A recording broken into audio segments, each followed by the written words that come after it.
You know, in my private time, not here on the air, but in my private time, I like to talk to doctors, very smart people, right? Careful. Present company included. Dr. John Trowbridge has been a friend of mine for 40 years, and we go, it's amazing how far back we go and how we think so much alike. He believes many things are caused by yeast. As a matter of fact, he's the author of the best-selling Yeast Syndrome, still selling and selling and selling. Yeah. Let's talk, before that, talk to me a little bit about what happened to me in November. It was November of 2019. It was my 70th birthday, and my whole family got together, so I ate poorly. It was my birthday. I started out with chocolate cupcakes and so forth. Very good, right? Yeah. And ended up really sick. And I thought, okay, I've awakened my yeast. It's all back. Well, I got chilled. I was in the bathtub. Couldn't go to dinner with any of them, shaking, miserable for a few days, and I began taking supplements. I now know that what I had in November and you had in December, a few days later, was COVID.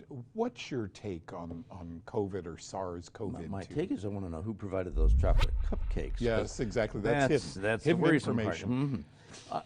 My take on this is very simple. We as a society, and actually the civilized world, is nutritionally deficient in vitamin D3, zinc, lysine, vitamin C, and the list goes on. But that means our defense systems are working less robustly than they were designed to. And therefore we're open to challenges. Now let's talk about the yeast syndrome here, because you know that is something that damages your defense system so that it opens the door for more yeast, but that's also the part of the defense system that opens the door for viruses, parasites, and so on. Wait a minute, that means that they can have a party. Well, so when we talk about controlling yeast, we're really, you know, we have a whole panoply of attacks that are coming on us, and it's really a continuing defense. It's kind of like, you know, if you've gotten control of the battlefield, you don't walk away, you still have to continue the defense. And so in our situation, like you say, you kind of got off the program a little, okay, but there could have been other stresses going on in your life and so on. The deal is real simple. We get exposed to things, especially if they're novel, and whatever this COVID virus that's not a virus is, okay? It had an open door policy. I got sick in December, and actually I was visiting my fiance, and I mean I was sick. You know, teeth chattering. I'd heard about it, never seen it. I did it. Yeah. Okay. Me too. That was scary to me. She wanted to take me to the hospital. Of course, I've been there, and we are not going back to the hospital. And we didn't know at that time. We had no idea. This had hadn't not made been the news announced yet. Yeah. Okay, and 35 grams of vitamin C that day, dramatically better. Oral. Yeah. And the deal is that I got sick with something. Well, in April, I was talking on the phone with one of our patients. We did not want her coming in because she was from New York. We're now doing teleconsults, okay? And so she talked about, remember when I was in your office in early December? I was so sick that morning, I thought, do I go to the hospital or do I go to the office? Okay. You said come to the office. Now I know where that came from. And then my fiance got sick a couple weeks after And I you're was there. saying this, you said the COVID virus, and you paused on that word. I think where you're leading this is, Doug, we know that most fungal mycotoxins suppress our immune system. Absolutely, right? So 100%. we were down, and along comes something. If not a virus, what do you propose this was? That's an interesting question, isn't it? Because all these things can kind of blur and they can help each other out too, which makes it even more confusing. So for sake of discussion, we'll call it a virus, but you know, it's really rather easy to treat. I won't let COVID patients into my office, and you know, the COVID tests in my estimation are marginal and sometimes fake and whatever, but the deal is that if they have the symptoms, I treat them by phone and have pretty much 100% record of getting people better quickly, because once you suppress whatever that is, boost the immune system, this gets better. Very few long haulers. You know what a long hauler is, where they just keep getting sick and stuff? Yeah. Those require a little special treatment. But that also tells you they've got different immune system issues going on than you suspected. Hydroxychloroquine, remdesivir. I mean, I read the same journals you do. You know, you started at Stanford. You did your undergraduate at Stanford, then went on to Western Reserve. great schools. Got your medical degree there. But what I'm reading, it depends on the resource. If it's a, Yes. and I get Pharmaceutical Times, I read how great one is and how this one's poo-pooed. This can't work at all. And I'm in the middle of this trying to help people on television and with my podcasts, and I want to give them the right information. You know, the first standard is always safety. Okay, you know, they say in medical school the doctors don't first do no harm. Yep, that's day one. And then we learn how to. Okay, so the deal is safety. The second is effectiveness. So if it's not going to work, why try it, even if it's safe, okay? And then the third starts getting compliance, cost, and convenience, and so on. But with the drugs, you really have to look at the safety profiles, and quite honestly, Ivermectin, which you've heard about as a Nobel Prize-winning parasite drug. Right. In some estimates, it's even safer than aspirin. And aspirin, you know, kills about 800 to 1,000 Americans a year from overdosing with aspirin. They bleed to death. Of course, it's not really reported. Okay. And then, you know, when you start looking at these things, what's the cost-benefit? Well, ivermectin is very much like doxycycline. It treats across a whole spectrum of infectious agents. Okay. Yeah. And, you know, I'll have people say, well, you know, I didn't take the doxycycline because I don't have a bacterial infection. I go, that's kind of not what I was treating you with. Oh, good. That helps me because I asked the same question.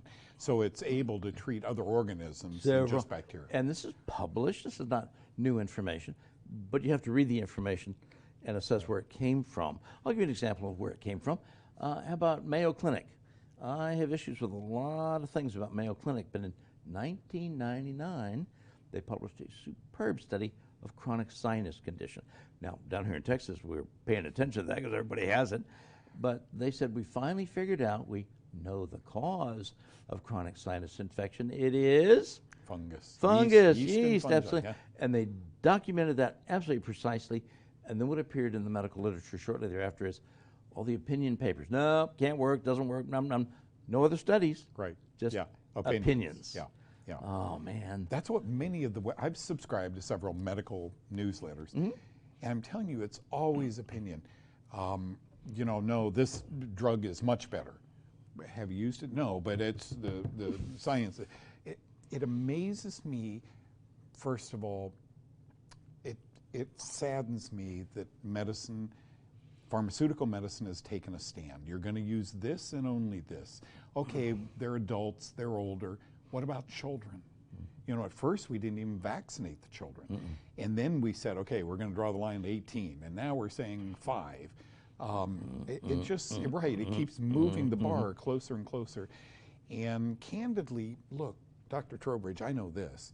They protect their interests. These are proprietary formulas, so they don't want to give it to us because somebody will knock it off and start their own vaccine. So we don't know, what all that is a long way of saying is, we don't know the exact formula. We don't know which excipients, binders. It's way worse than that. Yeah. You know, if ivermectin or hydroxychloroquine could affect the course of whatever this COVID is, then you cannot have an emergency use authorization for anything else because you have a treatment. So those had to be excluded. And then an EUA, emergency use authorization, comes in. Now that has some very specific rules to it.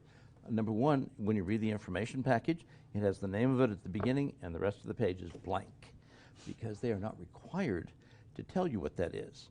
Now, you know, they say that they've approved Comirnaty, the quote, same formula. Yep. Of course, the federal judge said, yeah, I don't think so when I'm looking at all this. But you can't get Comirnaty in the United States. I don't know where they have it. But anyway, they said, well, it's the same. But you know what the EUA's blank page is? Blank. And so what's going in? Yep. Okay, so I almost, I hate to say this, but I almost understand that. If they give the formula to, well, we're saying the Russians or the Chinese, they could knock it off. They can come up with their own formula. But I need to know what adjuvants are used. The number one question was aborted fetal cells.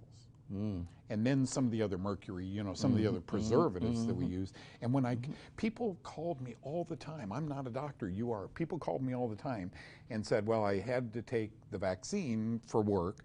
How do I now chelate this out of my body? You know, Great. And the proper answer is, I don't know, because I don't know what's in it.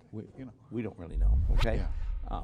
In 1967, I started assisting in research in immunology we were studying how to make better vaccines, adjuvants, things that Sure. assist that. In '68, I started my graduate studies in immunology. So I have a little background on this, okay? And anymore, I think the real problem, because we're in a society that is forcing so many people to do irrational things, which is to take this, you'll feel better. But just take it. Sit down, Or shut you'll up, prevent it. and take it, right.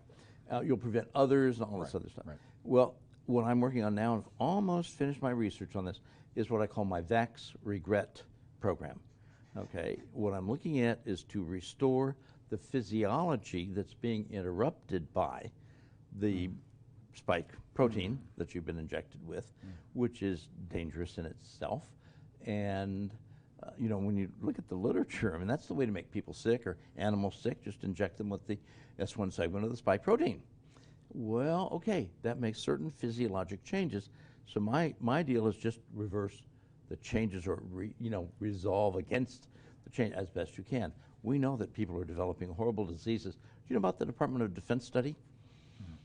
You know about VAERS, the vaccine adverse event. Okay, well, that's a voluntary and marginal reporting system.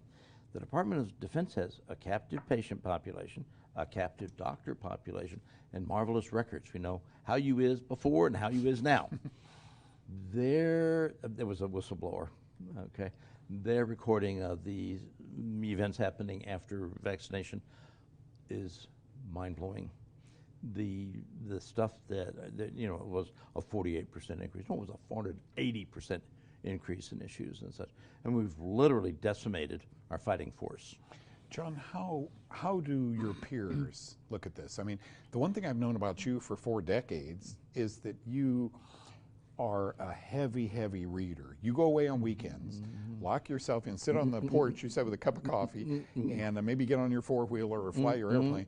But you're a voracious reader. You read and study and read and study. What about your peers who were apprised to tell all of their patient population or big employers and hospitals and so forth, you can't work here if you don't get this? That's what kind of scared me. I saw the light when that began to happen, and I don't know 10% of what you know about this. A couple of years ago, there was maybe not that long, a fellow who was head of the ER at this small rural hospital, and he had read about this Ivermectin thing, and he thought, I haven't tried it, but let me try. I'm going to be in the hospital Friday, Saturday, Sunday. I'll give it to a couple of patients now, and so on. That way he can observe. Sure. There's nothing really to observe. Okay, it's terribly safe. And he was removed from staff. Okay, this is the chief of their ER. 17 or 18 states now have gone for licenses of doctors who've prescribed Ivermectin. Okay. John, is there something really dark in your heart of hearts? And again, I've known you. You're a family guy.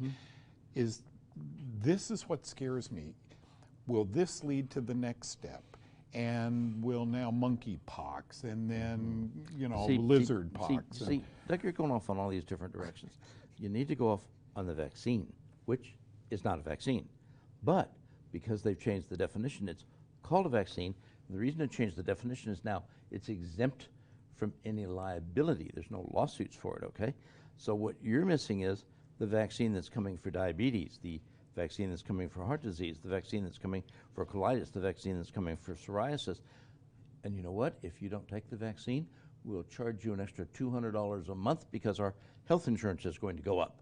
Do you really believe that? About 110%. Wow. And what time period? You see in the next 5 years? Oh, no, not that long. Faster? There's money to be grabbed sooner. Wow. Oh yeah, this is coming. And again, the technology was not to be used in humans. The testing technology, the PCR test, the gold standard, on the box, the inventor said, make sure it says, not for human diagnostic purposes, it's a manufacturing quality control test. And yet, well, my PCR was, I don't care what your PCR was. Convince me with your symptoms, because, old-time medicine was symptoms. Now it's, no, we got a cubbyhole to put you in. Can this train be stopped? Do you see that? No. Is it a political train? It's a political train. And since most of your doctors have hopped on it, almost because they had to, do what the corporate chief says, because this is why we do it, or, the patients almost kind of demand it. And, our problem is when patients say, well, I want this, well, then go elsewhere. you know, because it's not getting in here. Wow, wow, that's deep. Folks, Dr. Trowbridge has a free book for you. And by the way, I really like this. It's in simple layman's terms. Oh, yes. This one you reference from the Yeah, scientific literature, better than Billy Crook and Orion Truss and so forth. The They yeast led the syndrome, way. They They made led it the way, possible. and you saw to put science in there. The book on the right is Sick and Tired, Easily Defeat the Thieves That Are Stealing Your Health by my guest right now, Dr. John Trowbridge. And they can get that by downloading on your website. On the website, healthchoicesnow.com, because if you don't know you have health choices now, guaranteed you don't have any. What an enlightening 15, 20 minutes. Thank you for being here with us and opening your heart. Great. You're a very Thank you, bright Doug. guy. Appreciate the opportunity once again, because you are my hero, you know. You've helped millions of people and continue to around the world. They have to learn to take control of their own health. And that's what you've learned clinically, right? Absolutely. You've got to be, you can't go on a diet for a week and say, okay, I'm much better, thank you. You know, the lump on my neck went down. You It's a gotta, start. Right, it's Good a good start. start. Right. Good start. Thank you.